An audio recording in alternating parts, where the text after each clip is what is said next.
Pemirsa, apa kabar? Si Jonathan membawakan warta berita PTS tanggal 14 Februari.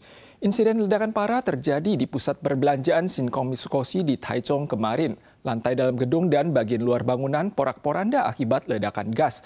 Sebanyak 4 orang diketahui telah tewas dan 34 lainnya luka-luka. Di antaranya, tragedi naas dialami oleh satu keluarga beranggotakan 7 orang dari Makau yang sedang berwisata di Taiwan, di mana 2 anggotanya tewas dan seorang putri usia 2 tahun sedang menjalani upaya penyelamatan darurat.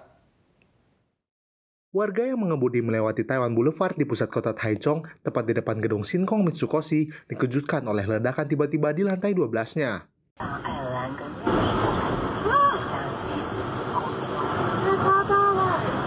Setelah suara ledakan terdengar, asap tebal memenuhi udara dan reruntuhan berjatuhan. Lokasi kejadian tampak bak baru dibom, dengan beberapa orang tergeletak menanti pertolongan. Warga di sekitar lokasi masih trauma saat mengenangnya.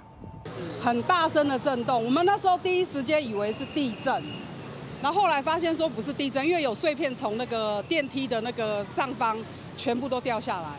Insiden ledakan ini terjadi pada siang hari tanggal 13 dan mengakibatkan setidaknya 4 orang meninggal, 2 diantaranya karyawan pusat perbelanjaan. Selain itu, lebih dari 34 orang terluka.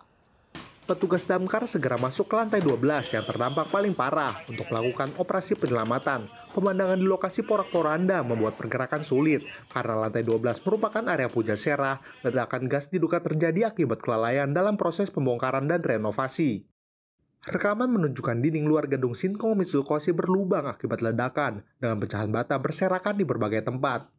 Ledakan ini juga berdampak pada pejalan kaki, termasuk keluarga asal Makau yang sedang berwisata. Keluarga beranggotakan 7 orang itu sedang berjalan di trotoar depan Sinkom Mitsukoshi menuju pusat perbelanjaan di sebelahnya, dan seketika mereka tertimpa reruntuhan.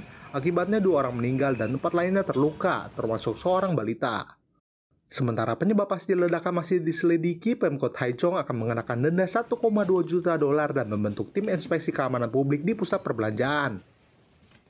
Peristiwa menskam di Taichung telah menimbulkan kecemasan publik. Sejak kemarin, 6 kota besar telah melakukan inspeksi terhadap pusat perbelanjaan, kawasan bisnis, dan pasar malam.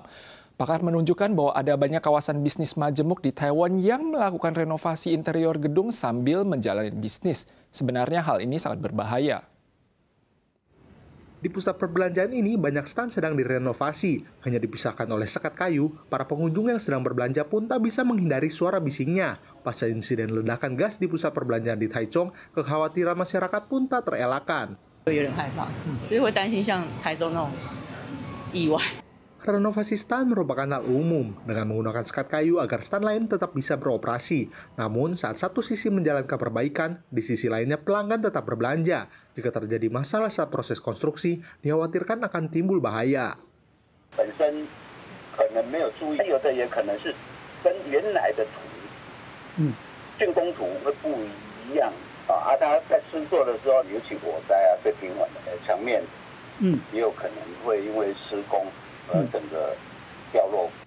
Insiden ledakan di Sinkom Mitsukoshi Taichung menyebabkan banyak korban. Sebagai langkah pencegahan, 6 kota besar Taiwan telah menggelar inspeksi bersama di pusat perbelanjaan dan mal. Taoyuan memfokuskan pemeriksaan pada jalur pipa gas dan fasilitas penting lainnya di pujasera pusat perbelanjaan. Sementara Pemkot Taipei melakukan sidak di kawasan umum, mencakup gedung pusat perbelanjaan dan pasar malam, serta mewajibkan pengelola segera meluncurkan inspeksi keamanan mandiri. Ruang UGD di setiap rumah sakit dibanjiri pasien pasca liburan Imlek. Kementerian Kesehatan dan Kesejahteraan mengimbau warga untuk berobat ke klinik terlebih dahulu jika hanya mengalami demam dan pilek agar sarana pengobatan gejala parah disisihkan bagi pasien yang membutuhkan.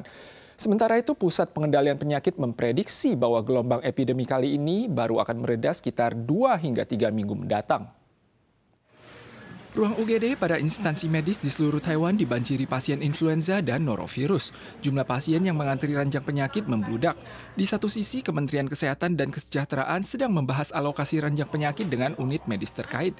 Di sisi lain, juga mengimbau agar warga berobat ke klinik terlebih dahulu jika hanya mengalami gejala menyerupai flu seperti demam, sakit kepala, dan pilek. Serta baru berkunjung ke rumah sakit bila mengalami gejala sesak napas. Hal ini dimaksudkan agar sarana pengobatan gejala parah disisihkan bagi pasien yang membutuhkan. Lewat MOU tarif resiprokal yang ditandatangani kemarin, Presiden Amerika Serikat Donald Trump mengusulkan pemberlakuan tarif sebanding terhadap negara asing. Departemen Perdagangan Amerika menyampaikan bahwa mekanisme ini akan segera dilaksanakan paling cepat pada bulan April. Saat mengungkit sektor industri semikonduktor, Trump kembali menyebutkan bahwa Taiwan telah mengambil ahli bisnis chip Amerika dan menekankan bahwa Amerika harus merebut kembali peluang bisnis ini. Dalam penandatanganan MOU tarif resiprokal, Presiden AS Donald Trump pada tanggal 13 mengumumkan bahwa AS akan mengenakan tarif sebanding terhadap negara lain, sementara PPN juga akan dianggap tarif. Departemen Perdagangan menyatakan kebijakan ini kemungkinan akan mulai berlaku paling cepat pada April. Saat membahas industri semikonduktor, Trump kembali menyebut Taiwan telah merebut bisnis chip dari AS.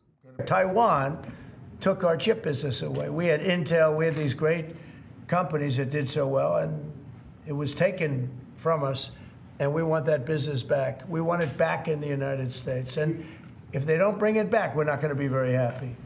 Sebelumnya, Trump telah memberlakukan tarif 25% pada impor baja dan aluminium ke AS, serta berencana membawa industri otomotif dan semikonduktor ke dalam negeri.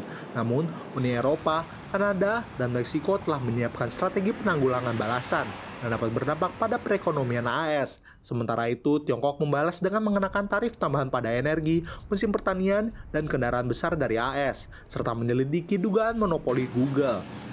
Meski Trump telah mengumumkan penerapan tarif resiprokal, kebijakan ini tidak akan segera diberlakukan. Selain itu, indeks harga konsumen naik 0,4% pada Januari, sedikit melambat dibandingkan kenaikan yang direvisi sebelumnya sebesar 0,5%, sehingga mengurangi kekhawatiran pasar terhadap peningkatan inflasi. Hari ini adalah Hari Valentine atau Hari Kasih Sayang di negara barat. Banyak orang membeli bunga untuk pasangannya, namun ada toko bunga di Prancis yang cukup unik. Selain menjual bunga, semua bunga yang tersedia di toko ini juga bisa dimakan, sehingga konsumen bisa memanfaatkan satu bunga untuk dua tujuan. Pegawai toko membantu pelanggan memilih bunga untuk merayakan Hari Valentine. Namun yang istimewa adalah bunga yang dijual di toko ini semuanya dapat dimakan. Berhubung 85% bunga yang dijual di Prancis berasal dari luar negeri dan rentan terhadap kontaminasi selama proses produksi dan transportasi, mereka tidak dapat digunakan dalam pengolahan makanan. Oleh sebab itu, pemilik toko ini bekerja sama dengan petani bunga segar. Saat ini ada sekitar 150 jenis bunga di Prancis yang dapat dimakan. Mereka bukan cuma bisa digunakan untuk membuat makanan, namun juga memungkinkan warga Prancis merasakan nuansa berbeda pada Hari Valentine. Pemirsa sekalian, sekian Warta Berita dari PTS. Kita selalu lagi di lain kesempatan. Sampai jumpa.